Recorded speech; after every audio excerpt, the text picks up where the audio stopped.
Hello guys, welcome to Tactim channel. Hope you're doing well. In this video I'm gonna show you Google Map versus Google Earth difference. So guys, Google Maps and Google Earth are both powerful tools made by Google, but they serve different purposes.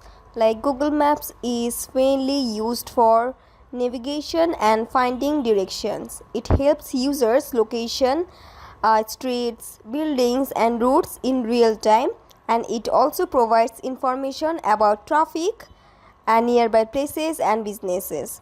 On the other hand, Google Earth is used to explain the world through detailed in 3D satellite imagery. It allows users to see realistic views of cities, landscape and mountains and the oceans from space. So in short, Google Map is more useful for everyday navigation and travel, while Google Earth is designed for exploration and learning about the planet in a more visual and interactive way. So guys, that's it. I hope this video was helpful to you. If it was, then please give a thumbs up and hit the subscribe button, and thanks for watching the video.